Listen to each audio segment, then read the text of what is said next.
Okay, so we stopped with ones complement subtractor, how to use the adder module as a ones complement subtractor last class. Okay, so I said there were two ways to do it. One, you have your adder module, you take the complement of each of your bits. So this is, I have all these A3 to A0 I have here.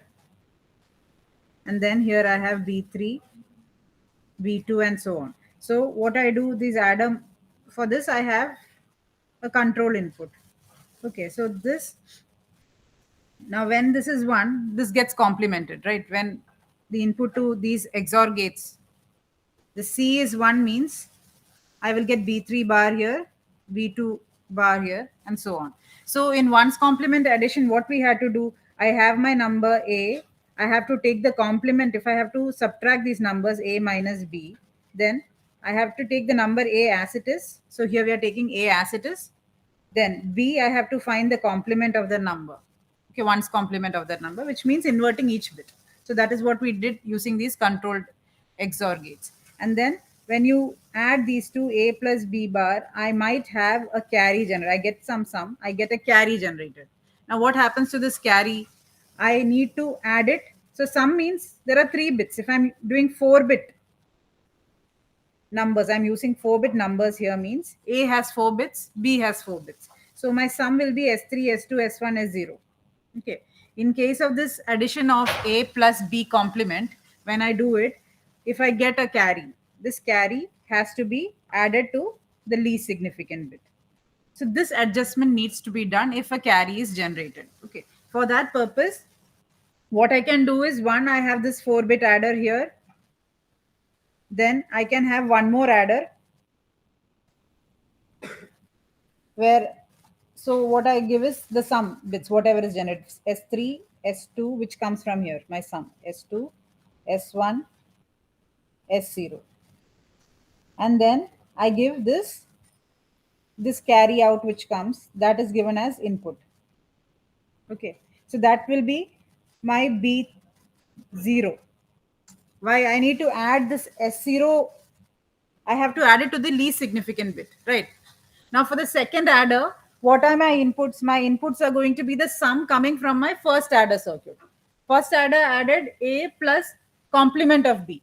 I got B3 bar, B2 bar, and so on over here. So I added them. So possible that I have a carry. If I have a carry, that carry should be added with S0. So if I have to add S0, which is the corresponding bit position for, so this is like in the next carry, this is, okay. And this B0 will, so what carry comes in, it goes to B0 position. So this will be my B0 position. And the rest of them should be 0 if I am just adding a 1 to my sum. Yes or no? So B1, B2 and B3, all these B1, B2, B3, they are all going to be set to 0. Okay. I already explained this last class. Now, after this, I said that I can eliminate this 4-bit adder completely by using a mux, right?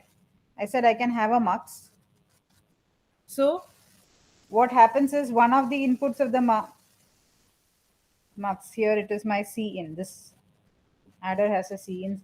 So what the C in will be connected to the C out. Now depending on my select, when my select is 0, it does normal addition. So I am setting that there is no carry initially. There is no carry. See, when I add numbers A3, A2, A2, A1, A0 and B3, B2, B1, B0, when I add A0 and B0, is there a carry actually?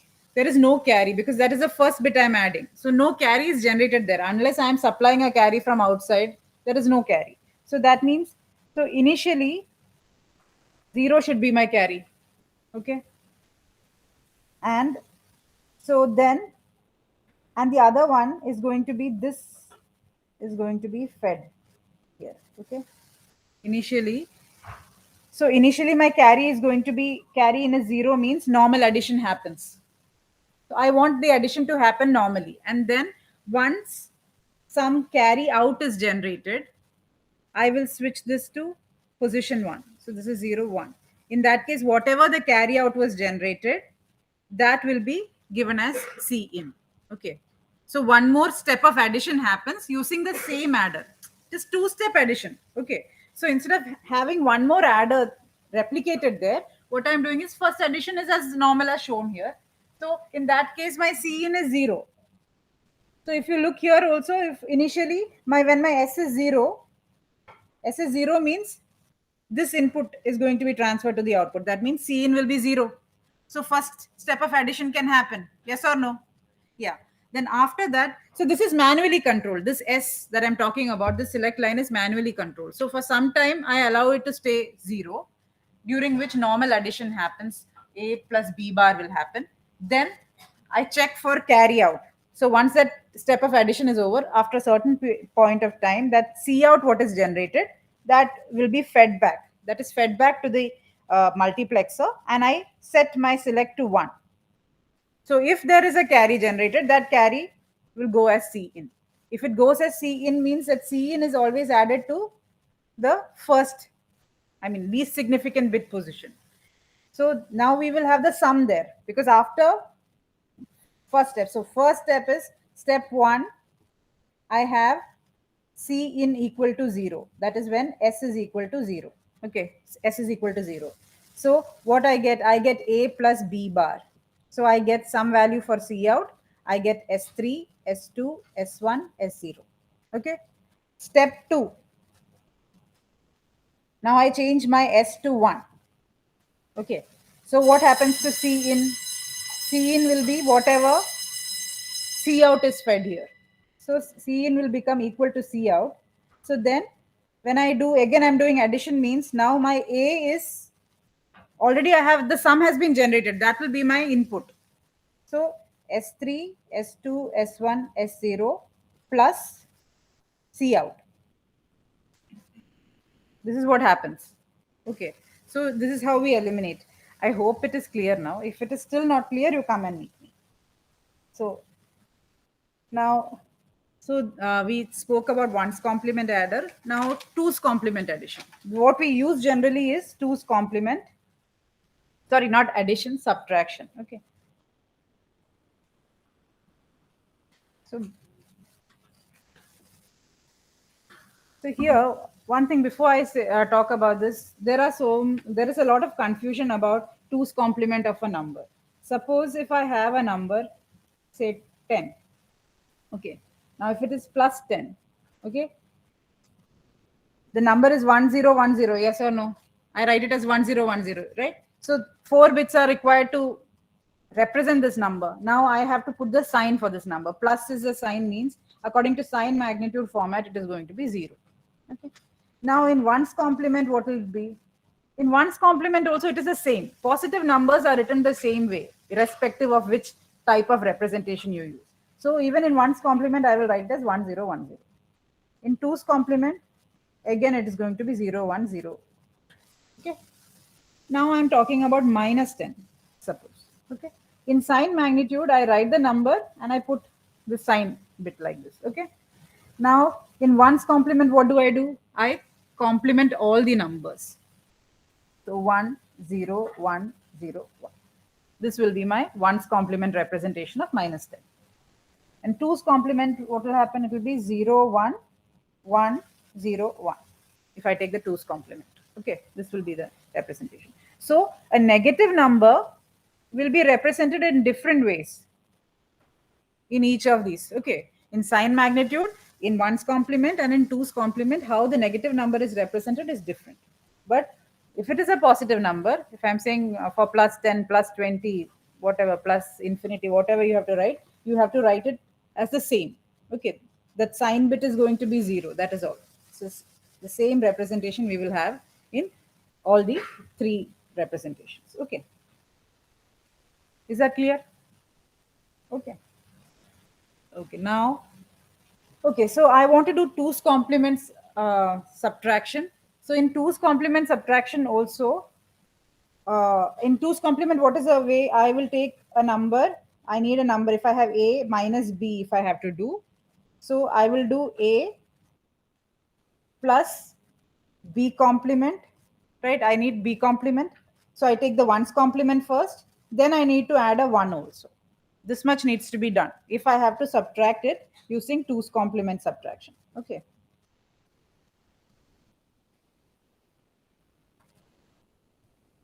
So you know already how to take one's complement of the number, right? We already, that is what we did, one's complement.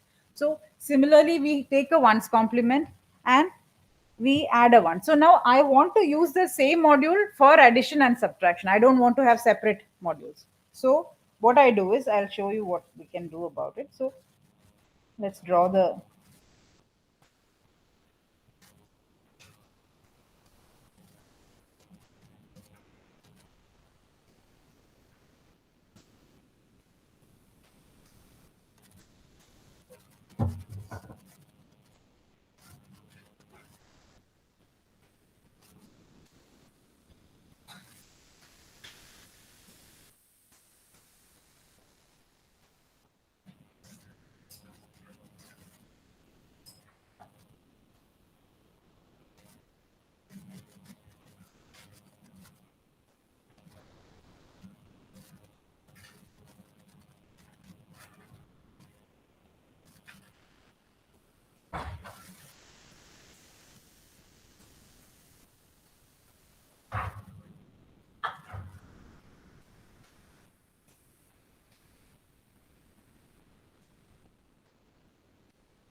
Now, see, now in this case, this P, if I set this P to 1, okay, then it will take the complement, right? So, and I can either set it to 1 or 0. So when P is equal to 0, what will happen? The same number is transmitted through these XOR gates. Is it not? When P is 0 means what will come out? B3 itself, right? B3, B2, if it is 0, I'm saying. B3, B2, and so on will come out. So then I get the same number, so I can add them in that case. Is it possible to add, right? Because there's no change in the number. So when P is equal to 0, addition happens. Okay. And when P is equal to 1, we are actually performing subtraction. Okay. Now, in 2's complement subtraction, also we have a carry generated. What happens to the carry that is generated? In 2's complement, if I'm subtracting, according to the rule, I discard the carry. Okay. So I don't need to consider it. So we don't have a problem here like 1's complement. That end around carry addition is not there. Okay.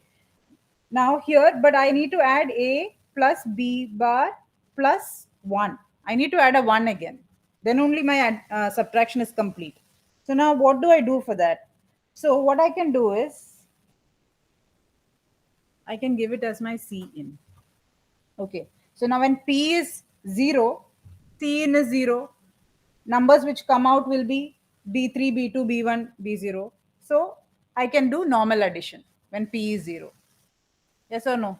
Now, the moment my P becomes 1, I am adding a carry in. So that 1 also gets added to this number. So I take A, I take B complement. So when this is 1, this is B3 bar, B2 bar, B1 bar and B0 bar. So I can add A plus B bar. That is happening.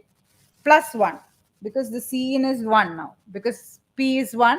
The moment P is 1, C in is 1. So this 1 is also added in this step itself. Do you get it? So to the LSB, I'm adding this 1 as well. So now this circuit is a complete circuit which I can use either for addition or for subtraction depending on my control input P. Okay, so when P is 0, it adds the numbers. When P is 1, subtraction. using 2's complement happens. All right. Okay, so this is the most widely used subtractor. As I said, 2's complement subtractor is what is used in systems. Okay, so now we have done subtraction. Now, so we have done addition, we have done subtraction. What is the next thing that we have to do? Multiplication. Okay, so we have multiplier.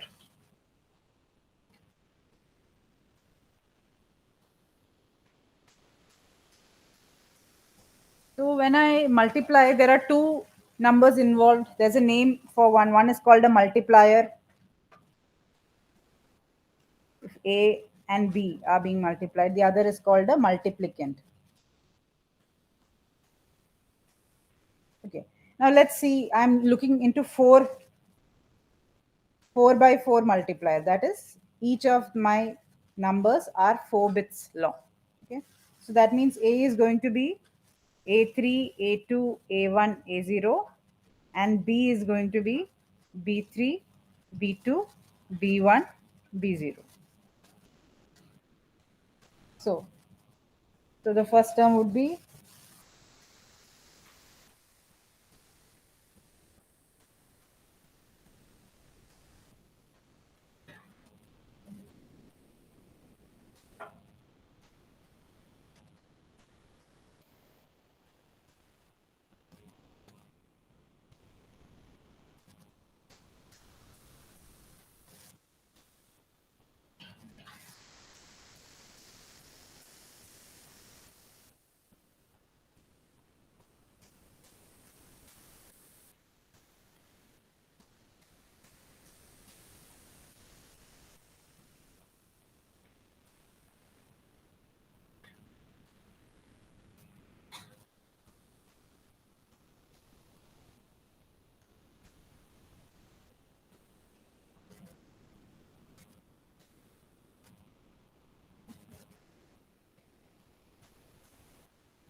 okay, so if I multiply four numbers, I mean two numbers which are 4 bits long, I will get how many partial products? I get 16. And each of these product terms are called as partial products. Okay. That is A0, B0 is a partial product, A1, B0 is a partial product, and so on. Okay. So partial products. So now how does multiplication happen? That means I have, it's actually shift and add basically in multiplication what we do. Now see, A0, B0, whatever, see now in that first step we will not have a carry because we have a single bit to add. Okay, only A0 is there and B0. So, so now suppose if a carry is generated in this addition, that gets added to this one, right? Carry, whatever carry is generated. I'm talking about carry. Same way in this step, so that carry is added to A1, B0 and A0, B1. Okay, addition is happening. And then again, what carry is generated, so this process, okay, so this process continues. That means I have to find product terms. I have to find these partial products. Then, so then I have this addition that is happening with the carry. So this is the process that is happening. Okay. So now the most common multiplier that we use is called an array multiplier. So how does an array multiplier look? I will just tell you that. So here we have, why we call it an array multiplier is because we have an array of adders, rows and columns. Array, you have already learned what an array is. So you will have rows and columns, and in each of these rows and columns, you will have multiple adders. Okay. So if I have one adder, suppose, so I can only add A0, B0 at a time. Okay, then I have to store it somewhere. Then again, I have to add A1, B0. So it will take a long time. Instead of this, if I have an adder to perform each of these steps, my process will be faster. Okay. So once I have the product terms, if I can add each of them. So P0, P1, P2, P3, P4, P5, and P6 will be generated. So again, after P6, I might have a carry. That will be my P7. Okay. After it's possible in the last step also, I can have a carry. So it goes up to P7. Okay. So let's look at the structure of the adder. I mean, adder, no, multiplier.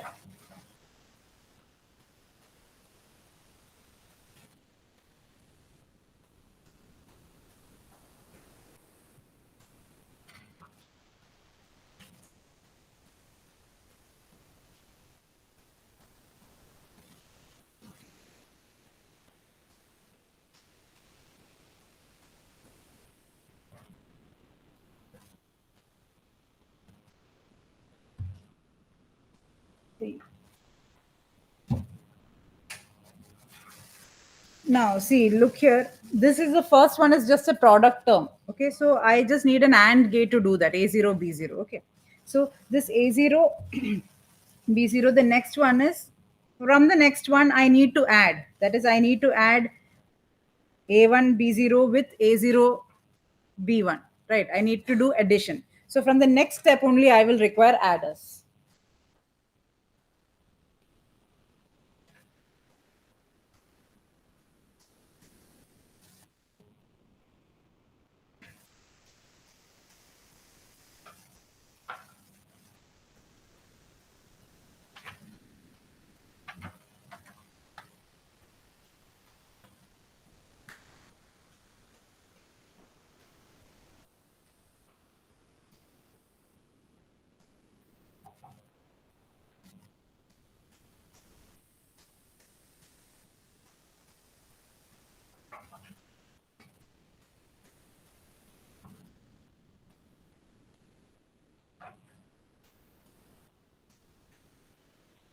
You draw this figure and then I will explain. Okay.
So this is what the array multiplier looks like. Okay, all the terms are there.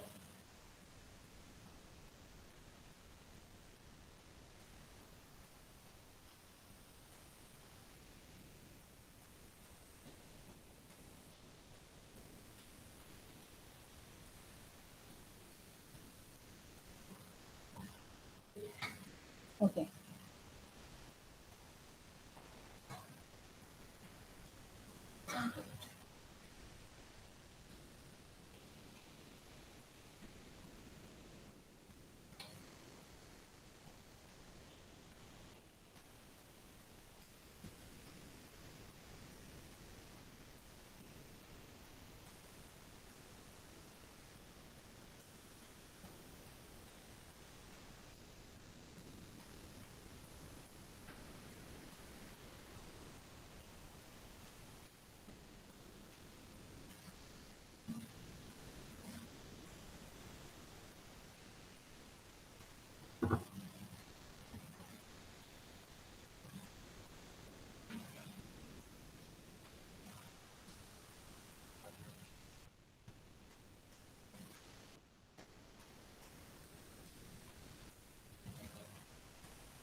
So this H stands for half adders and F stands for full adders. Okay.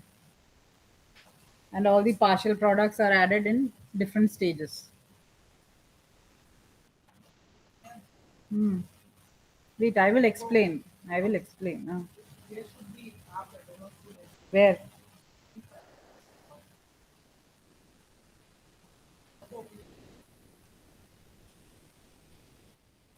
This one? This one you're saying?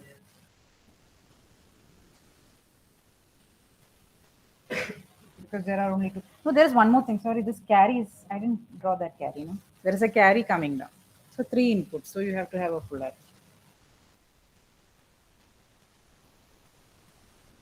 Okay, from here to here, this I had missed out this line. Okay, please draw. This one.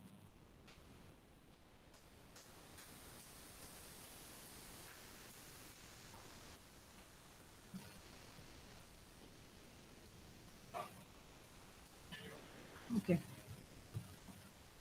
Done. Those who are drawing, are you done with it? Okay. So let me explain what happens. See, now if you look at the equation, A0, B0, this is an AND gate. Okay, actually there won't be any carry coming in from here. This carry is not there actually. So this is an AND gate. Then from this next step, that is, so by using an AND gate, I'm able to generate, I need to use AND gates to generate all these products. A0, whatever I have to generate, A0, B0, A1, B0, all are generated using AND gates. Okay. Once that generation is done, then what happens is P0 is directly the first product term, that partial product term. A0, B0 will give me my P0. Okay. The least significant bit of my product will be P0. And that is the product of A0, B0. Next, what happens next? If I have to find P1, I need to add A1, B0, A0, B1. Okay. So let's Yeah. So here what we have done, A1, B0 and A0, B1. I have added it. Okay. So here there is no chance that there's going to be a carry because there was no carry in to that bit because A0, B0 was just a product term. Okay. So there was no carry in coming there. So now, so I can use a half adder to add those two bits. That's why a half adder is used. So when I use a half adder to add those two product terms, what all I will get a sum and I will get a carry, right? So my carry, I am propagating it or passing it on to the next stage of addition somewhere, okay? And the sum is what my P1 is it not? If I go back and see A0, B0, I mean A1, B0, A0, B1, when I add them, I get P1. Okay, so I've used a half adder here for that. Okay, because I have only two bits to add and there is no carry in coming in. So I use a half adder. Now P1 is generated and then I can have, so this is a sum and I also have a carry. So that carry I'm propagating to this stage of addition. Okay, the next stage when I'm going to find P2. So if you go So if you see in P2 stage, in all these stages, what I do is that the first two bits, to add these two bits, I use half adder. Okay, when I have multiple bits to add or multiple products to add, the first two product terms I can add using half adder as long as I'm not considered with my carry. So according to our figure, if you see, this carry is not used in this stage. This half adder does not use that carry. This carry which came in from P1 is not used here. So A1, B1 and A2, B0 are added using a half adder again. That sum which I get, I give to a full adder now. Because there is a carry which came in from the previous step. From P1, what carry comes in, that is added here. Now the addition of the first two partial product terms gives me a sum here. And there is one more term. So look, I have to add three things. So I added A2, B0, A1, B0. Now A0, B2 needs to be added. So, okay, I have written it the other way, I think. Okay, A2, B2. Where is A2, B2? Did I write something wrong somewhere?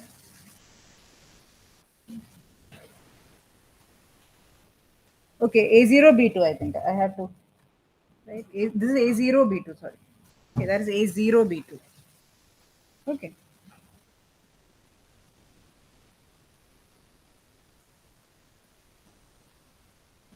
Okay. So is that clear? So what we do, the first two product terms I add using in each stage, the first two product terms are added using a half adder without considering the carry from the previous, quiet, without considering the carry from the previous addition or the previous product term P1.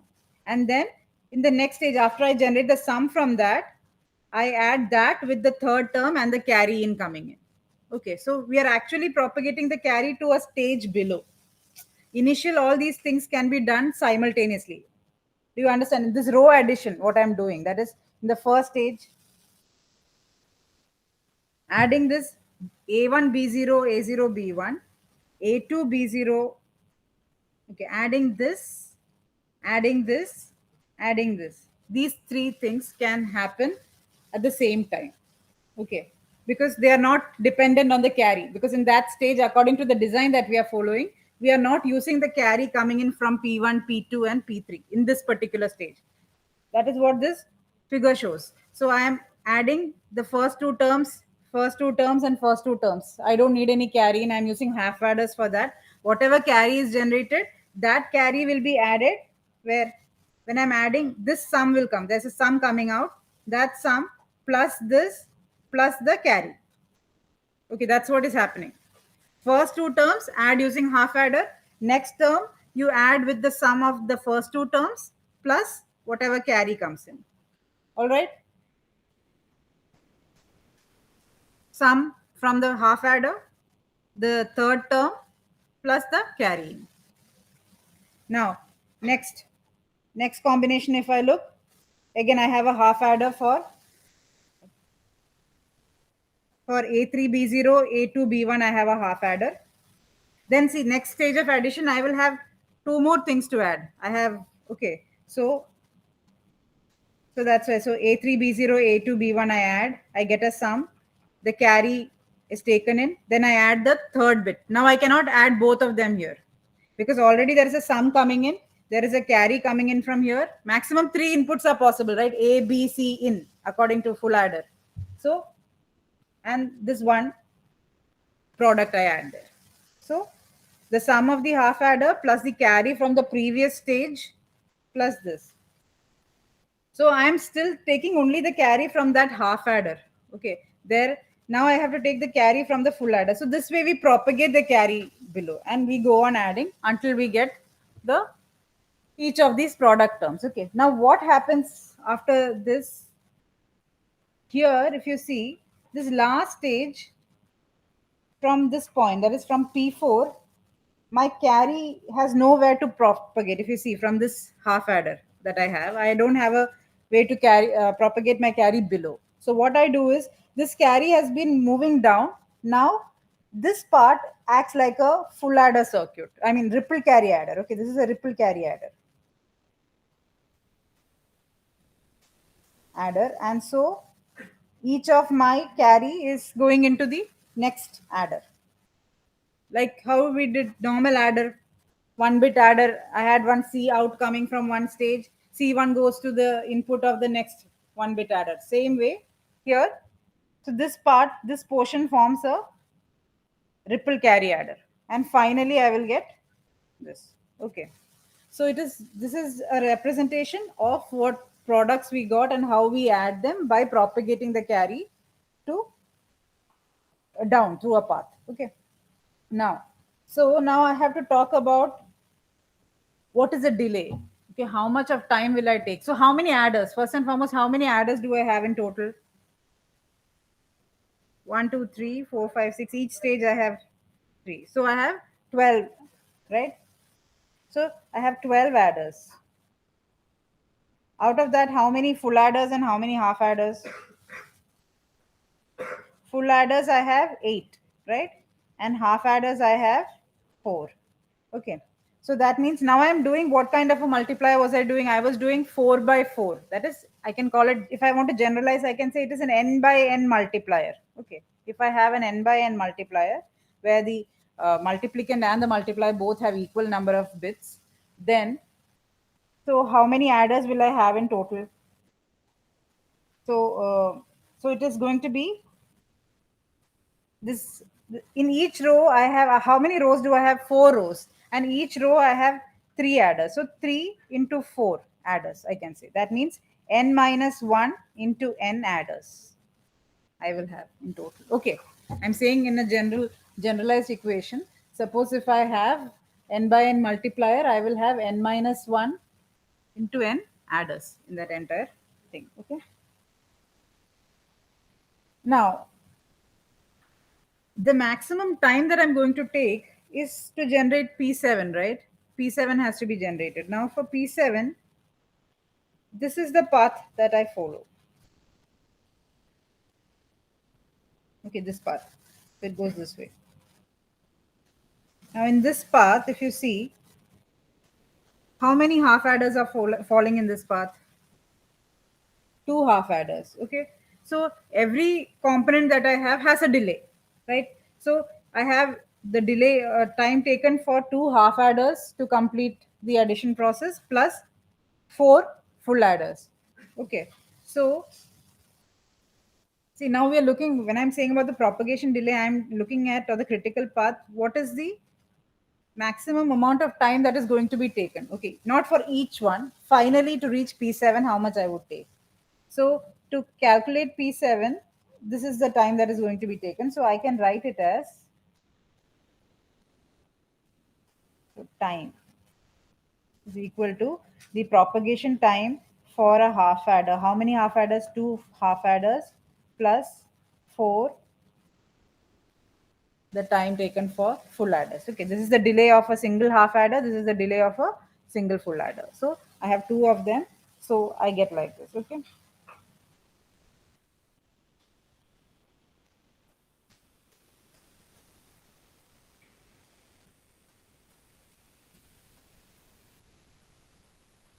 So that means in my path, totally I have how many adders in this path I'm talking about? I have 4 plus 2, 6 adders in the path. So if I want to write it in terms of n, I can write it as 2n minus 2. Yes or no? n is n is 4 here, because if our case, if we are looking, n is 4 because 4 by 4 multiplier. So this comes to 6. Yes or no? So I can say, so the time is equal to 2n minus 2, 6, the time of whatever adder, the common term I'm using. So the time for an adder. So is this the only time I need? I also need the time to generate my partial products, A0, B0, A1, B1. So those AND gates time is also there. Plus the time for AND gate to generate. Okay, all those will be done parallelly. All those generations happen parallelly. So how much ever is the time for a single AND gate to generate that. Okay, so this will be the total time required to perform multiplication.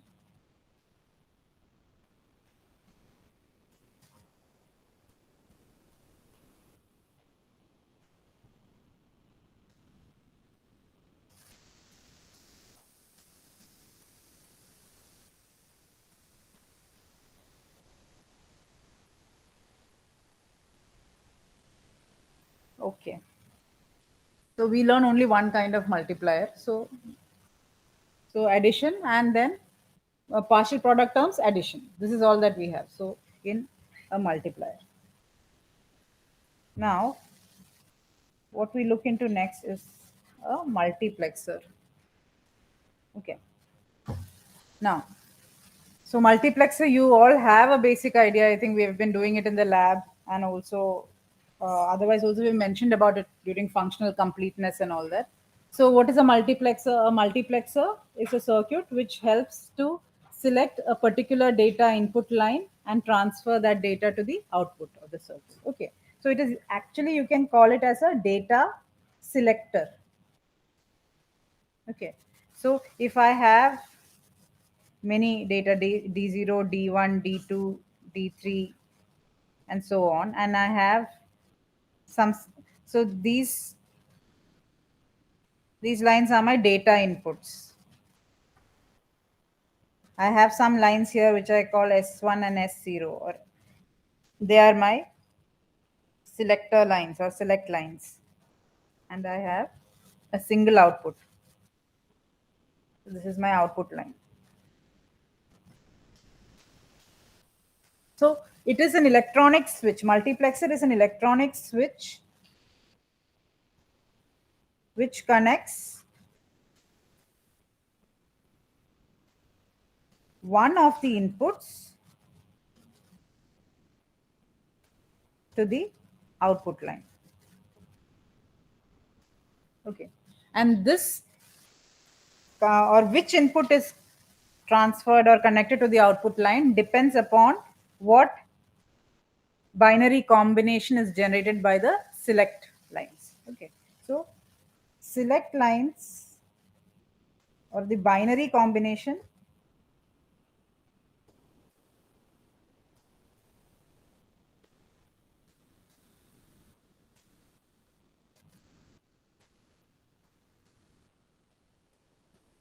generated by the select lines determines which input is connected to the output.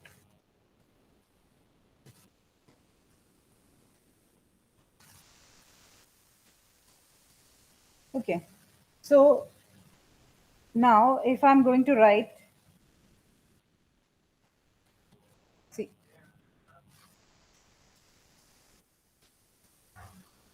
okay, so let's see what are the combinations that will be generated by our select lines. Okay.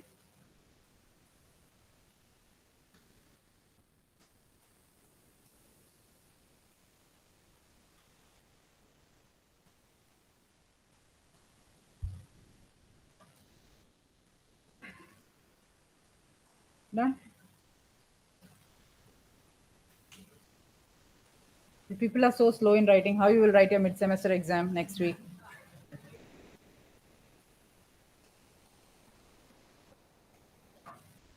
Okay. So now S1, S0. Paper. Just to make you practice writing so that you become faster. That is our aim. So, okay. So now see. Now S1, quiet. S1, S0, when it is 0, 0 means what is the number? 0, 0 means it is 0, right? So then the input D0 will be selected. Okay. If this is 1, this means it is, this combination means 1. So the data input corresponding to that will be selected. Okay. This means 2, so D2 will be selected. This is 3, so D3 is selected. Okay. So now we have various kinds of muxes. That is, we have a 2 to 1 mux, wherein you have two input lines and a single output line. In every case, we have only a single output line, but the number of inputs can be more. You have 2 to 1 mux, you have a 4 is to 1 mux, you have 8 is to 1, 16 is to 1, and so on. Actually, these muxes are all available as ICs in the market. Okay, so this is available as an IC. But sometimes 16 is to 1 is available, it's not. But these are more common. Okay. So if I want to make a larger mux for my design, suppose we are designing something for a specific application. So when you're designing and you want to use a larger mux, then you will have to build muxes using the available ones. Okay, like from an 8 is to 1, maybe I will have to construct a 32 is to 1 or so and so forth. So you will use mux trees. We call them mux trees to build a larger mux.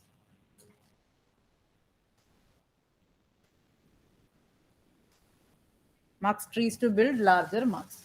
Okay. So, okay, for a 2 is to 1 mux, see, mux usually this is the symbol we use for mux. So I have two input lines D0, D1, and my select line. So I have only a single select line. So if I have M select lines, then it is possible to have how many data inputs? 2 raised to M, right? When it is a single select line, I have two inputs. That is 2 raised to 1. M is the number of select. So I'm having two data lines. Okay. So if I have two select lines, so 2 raised to 2, 4 inputs are possible. Same way, if I want to design an 8 to 1 mux, how many select lines should I have? 3. Okay. Because 2 raised to 3 is 8. So M stands for the select lines. Now in this case, my output is Y. So what can I write the equation as? When S is 0, D0 will be selected, right? There are only two combinations like S, and my input is D0 and D1. Okay. So when S is 0, D0 will be the output. When S is 1, D1 is the output. Okay, that is, so S is 0 means S bar D0. So the output can be, when S is 0, it will be D0. That is why we are writing. So this, and then otherwise it will be S D1. Okay, when it is 1, D1 will be the output. So this is the equation for a two input mux. 2 is to 1. Okay. Now, what about a 4 to 1 mux?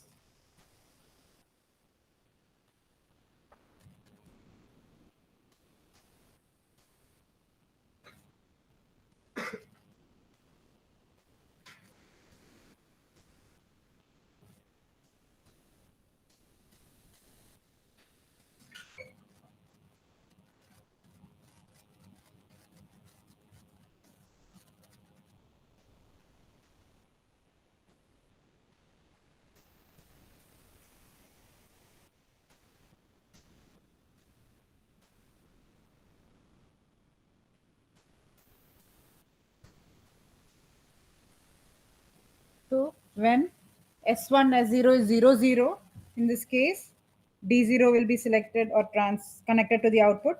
0 1, D1 is connected. 1 0, 2 is connected, and 1 1, 3 is connected. Yes.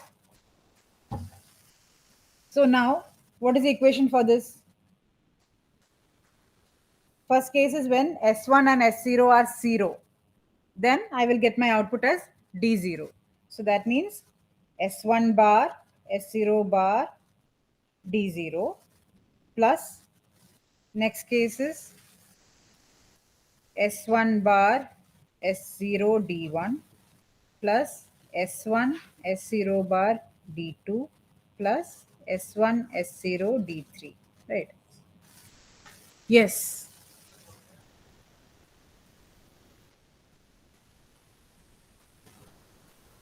Mux is made of this AND gates and OR gates.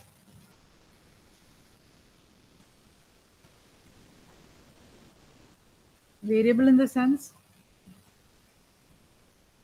Little more louder. I cannot hear you. What input is given to a mux? That depends on the application. I will just talk about an application of mux. Data means what? Bits only, no? Bit stream. It can be 4-bit long. You had given yesterday when you did in the lab, you had given 4-bit long numbers and all that to compare. So you can give the bit streams only what you give as input. Now, what this data means depends on the application you are using. Okay. It could be a voice signal, it could be some other data signal that we're transmitting. Actually, where mux find application is, I'm coming to that. Let me just explain this equation and then I will say about the application. So if you see here, so this equation, any doubt in this? So y will be one of these, right? When I write, that is why I write this or between them. Why I write this? So if s1 s0 is this, then my y is going to be d0. If or else if s1 is 0 1, then it's going to be d1. So that's why the or comes as the plus operation that you're writing in between. Okay, or operation between all these. So basically, to implement mux, I need and gates, and I need or gates. I also need inverters, right? Not gates also, because I need the complement of some of the select line inputs. So now, where does a mux find application? It has a lot of application in telecommunication. Okay, in communication we use a lot of mux. Now, suppose I have a mux here. There is also a device called demux. Okay, demultiplexer. That what it does is it does the opposite operation, reverse operation. So here I have many inputs. it I have a single output. So this is going through your channel, transmission channel, whatever your communication channel, and when it is received at the receiver end, you have a demultiplexer, which again, it will decide which line to go to. An example is telephone exchange. When we are making phone calls, sometimes when you call, you hear that all the lines in this route are busy, right? So no lines are available. So there is a limit to the number of lines or users that can use that application at a particular time. So that means, suppose if I am making a call, okay, if I am my input one is my line, okay, if I am getting connected, I get this channel for a period of time, okay, so I get this channel for a period of time, and at the receiver end, what they do, they decide which whom is this call made to. According to that, they connect. Maybe it is to this y4 here. Okay. So which line should the data go to? Right. If I am making a call, my call is to a specific number. Right. So that number will be connected this way to the transmission line. Okay. So then only a communication is possible. So is it that only one person can make calls? No. We have multiple people can make calls. That is depending. It can, you share this channel. There is a sharing that happens. Okay. So we share it according to, easiest way is saying that time multiplexing we can do, time division. I divide time into different slots. So I say that at T1, I1 can use this for a short time. T1, I1 can use this channel for something. Then I say T2, I2 will be using the channel, and so on. So this way we can use the same channel for multiple users, and that is used largely in communication. Okay, so this is only time division multiplexing. We can also divide frequency. That means all the time I can use, but the frequency band which I'm using changes. For that, you need to learn more of communication and all. Then you will understand. So multiplexer is a very important component. When you learn communication, also we have to use multiplexer in many places. Multiplexer, demultiplexer is a common part of most of the communication systems that you will learn. All right. So to transmit data, this is the way we will do. Different data, different people have different data to send.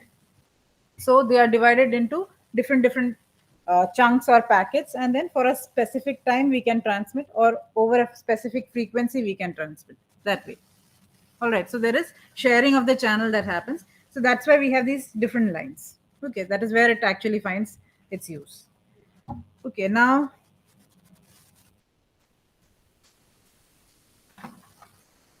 having said that, what will the circuit look like if I'm looking at mux circuit?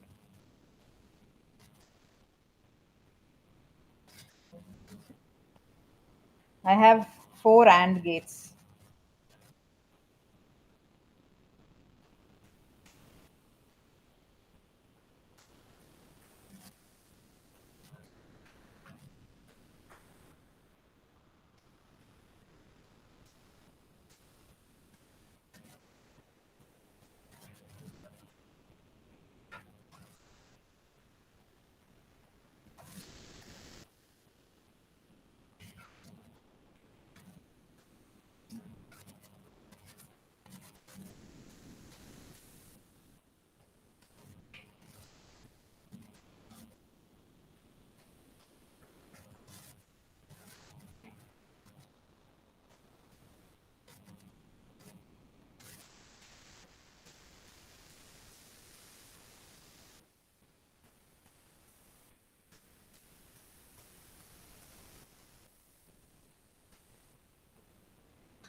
Okay, now this circuit, this you can draw on your own only. There is nothing. So this is what if I say this is a mux. This is the internal structure of the mux. Okay.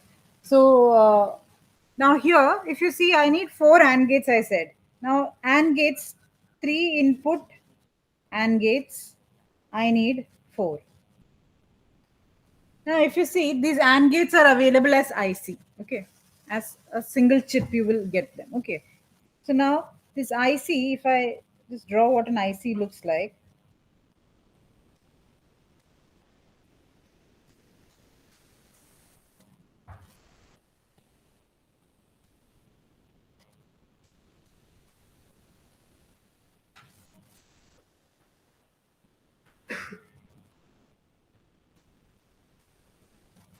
Okay. Now here, every IC, this IC, this point, the 7 might be connected to VCC and 14 might be connected to ground. Okay. So there is a pin diagram associated with every IC. So they will tell you you have to power the IC. If you have an IC means you have to give power to it. Power means I have to connect it to plus 5 volt or plus 3 volt according to the specification. That is my VCC. And I also have to connect it to the ground also. So to 0 volts. That also I have to do. So those two connections are compulsory for any IC. Otherwise the IC will not work. So then after that, internally, like if I have two input AND gates, this would be like I have an AND gate here. So 1 and 2 are the inputs to this AND gate. 3 is the output. That means when you will do in the lab also, you will see that you will give your inputs to 1 and 2 and you will take your output from the pin 3. So you have to connect wires in the appropriate positions. Okay. Same way, here again I can have 4 and 5 as input to another AND gate and this as the output. Okay. So this side I have 2. Similarly, on the other side also I can have 2. So if it is 2 input AND gates, I mean 2 input AND gates, I can have a total of, there will be a total of 4. Okay. On the IC. There will be 4 of them on the IC, on a particular IC. Now what happens if this becomes 3 input? Now 3 input means I will have the same thing if I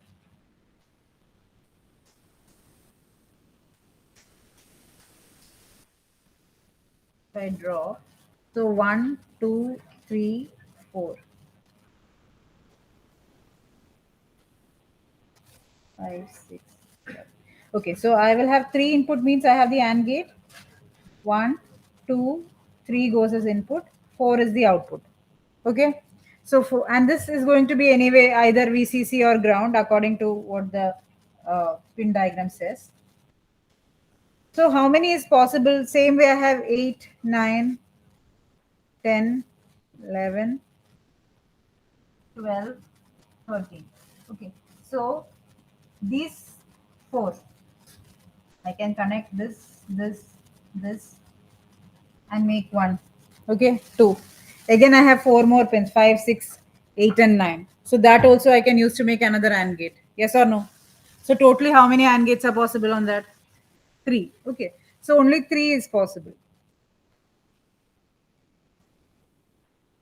Are possible. So that means now let's come back to this circuit, okay, that we're talking about. So if I want to implement this mux, what I will do, I will have IC. I need to have different ICs because I don't have and or on the same IC. Okay, I will have separate ICs for each type of logic gate, logic function. So I have an IC for AND gate. And what kind of IC do I need? I don't need 2 input IC. I need 3 input IC because to each of my gates, I have 3 inputs going in. Okay. So 3 input IC means how many I just drew here and showed you how many maximum I can have on the IC.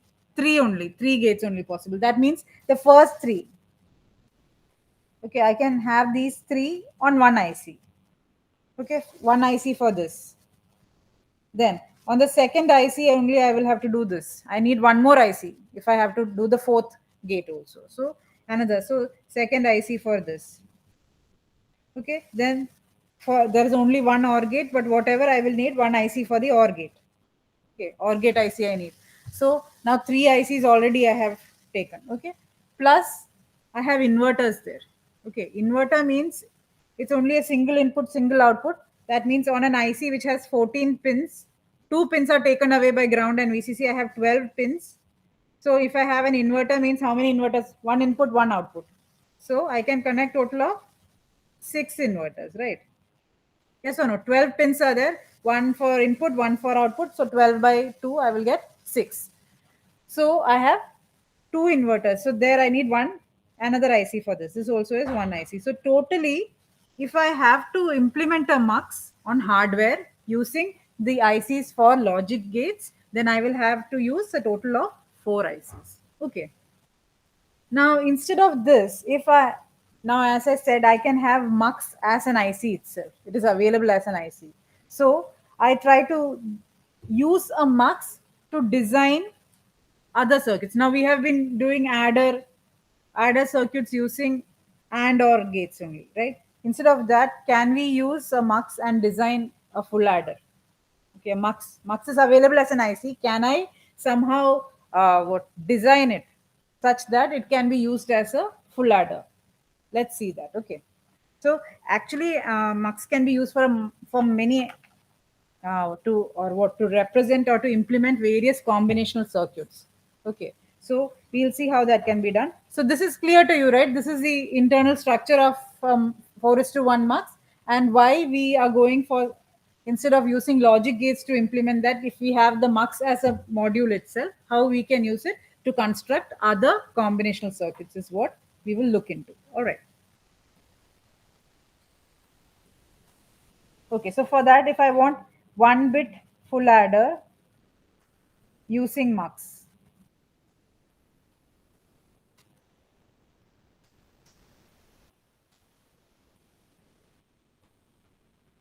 Okay, this we have to start with our truth table.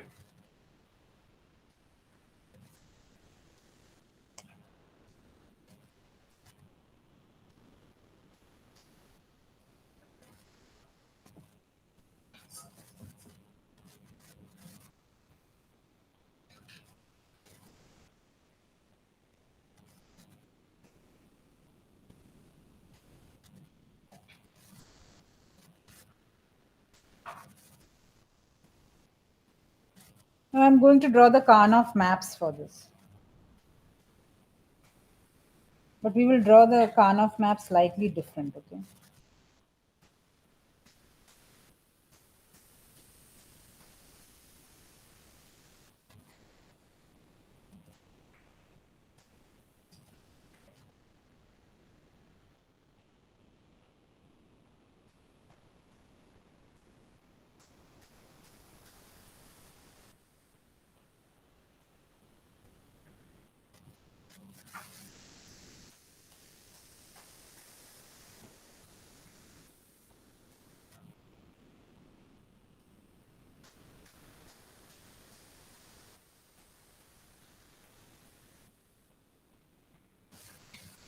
Okay. We have just changed the appearance of the Karnaugh map.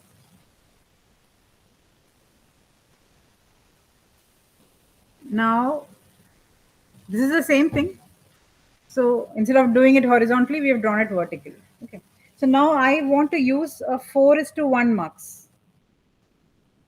Okay, 4 is to 1 mux. So this is my sum. Okay, I have drawn the Karnaugh map for sum. Okay, 4 is to 1 mux to generate my sum.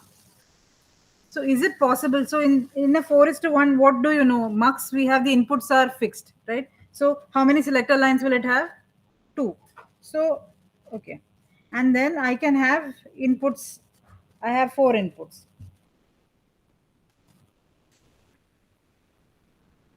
Okay, I call it 0, 1, 2, and 3. Okay, this is S1, S0. Now, now here, how many inputs do I have in a 1-bit full adder? I have 3 inputs. Okay. So what I'm going to do is, if I look at the full adder circuit, see when AB, wherever I have got the sum as 1, okay. When AB is 0, 0, what is my sum? Sum is 1. Okay. At that point, what is my carry? What is the carry corresponding to this? Carry is 1, right? This is Cin is written on top. So which is the variable I have represented on top? Cin. Okay. And I am saying that corresponding to my row where AB is given 0, 0, my value 1 comes. For this value 1, what is the value of C in? I'm asking. 1. C in is 1 here. Okay. Now for 0, 1, what is the value of C in? C in is 0. So I can say it's C in bar. Yes. Again, when it is 1, 1, it is C in. Okay. The value of this is the corresponding value of the variable C in, I'm saying. And here again it is C in bar. Now I am going to use A and B as my select lines. I want to convert the mux into an adder, right? That is what I'm trying to do. So what I will do is that I have inputs. So I will take A and B as my select lines. So when A and B are 0, 0, what should be my input? The input will be going to the output. I know that this 0, what is on 0 line will go to the output. I know that. That should be my sum, right? So what is the input? What is it? It is the same as carry. When A and B are 0, 0 and sum is 1, sum is equal to carry. All right, C in. So I can say it is C in here. Okay. Next case, 0, 1. When it is 0, 1, there is 0, 1 is this case. 0, 1, there carry is 0, my sum is 1. That means the sum is the inverse of the carry. That's why I can write it as C in bar. Yes or no? Because now this becomes my select line. These two are my select line. And this becomes my data. Okay. AB becomes my select line and C in becomes my data. So whether C in data comes as it is or whether the inverted form of the data comes as a sum depends on the values. So when it is 1, 0 in this step, 1, 0, when the select line is 1, 0, again I get inverted value. So this is C in bar. The last case, when 1, 1, this case, again, whatever is C in, that is CR, I mean sum.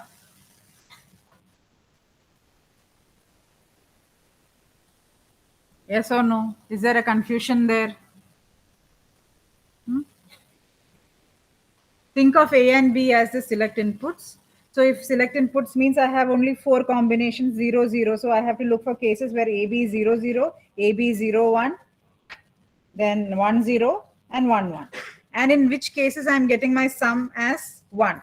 Those cases is what I'm looking at. So when AB is 0, 0, sum is 1 when this data is 1. Carry in is my data now. Next, when 0, 1, sum is 1 when data is 0. So then again 1, 0, again sum is 1 when data is 0. So this is how we get. There are 4 cases where the sum is 1 and correspondingly what is the value of C in is what you're looking at. Okay. So C in can either be, oh, time is up. Okay, fine. Yeah. Okay. Then we'll continue next class. Okay.